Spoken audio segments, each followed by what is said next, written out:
여러분 안녕하십니까? 국내 기술로 개발해서 군이 10대 명품 무기라고 자랑했던 K11 복합형 소총입니다. 일반 소총처럼 사용할 수도 있고 20mm 유탄을 공중에서 폭발시켜서 참호나 건물에 숨어있는 적도 공격할 수 있다고 홍보했습니다. 하지만 자석만 되면 저절로 발사되는 등 그동안 잦은 고장으로 논란이 있었는데 MBC 취재 결과 최근에는 배터리 폭발 문제가 새롭게 제기됐습니다. 적을 잡으려다 사용하는 장병부터 다칠 수 있다는 건데 결국 방위사업청이 이 K11 개발 사업을 중단하는 게 타당하다고 결론 내린 것으로 확인됐습니다. 먼저 박소희 기자의 단독 보도로 시작합니다.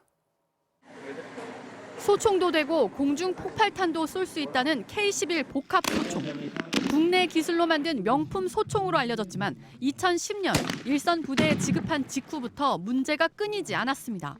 탄환이 아예 발사되지 않거나 자석만 되면 저절로 발사되는 등 사고가 이어졌고 부상자까지 나오면서 결국 2013년 배치가 중단됐습니다.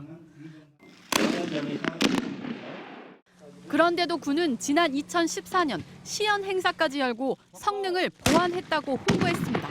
일부 운영상의 조금 특이한 사항들, 이런 부분들이 발생함으로써 장비의 이상 작동이 된 거고요. 추가적인 어떤 기술 검토, 설계 개상들을 찾아가지고 보완한 내용입니다. 하지만 문제점은 계속 발견됐습니다. 핵심 장비인 사격 통제 장치, 즉 20mm 유탄이 폭발하는 위치를 제어하는 장치가 충격에 깨져버리고 탄환 발사 시 총이 폭발하는 등의 사고가 이어진 겁니다. 게다가 지난달엔 또 다른 결함까지 발견돼 방위사업청이 관계기관에 보고한 걸로 확인됐습니다.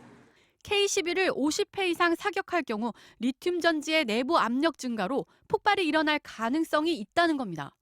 특히 배터리 장착 위치가 눈 보호구 위쪽에 있어 폭발할 경우 안구 손상과 안면 함몰까지 가능하다고 지적했습니다.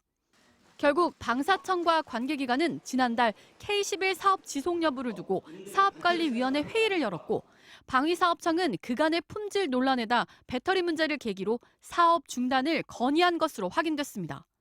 다만 현재 감사가 진행 중인 만큼 최종 발표는 감사원 발표 이후 이뤄질 예정입니다. 사업 중단이 최종 확정되면 우리 군이 자체 개발한 무기 사업을 실패했다고 공식 인정하는 첫 사례가 됩니다. MBC 뉴스 박소희입니다.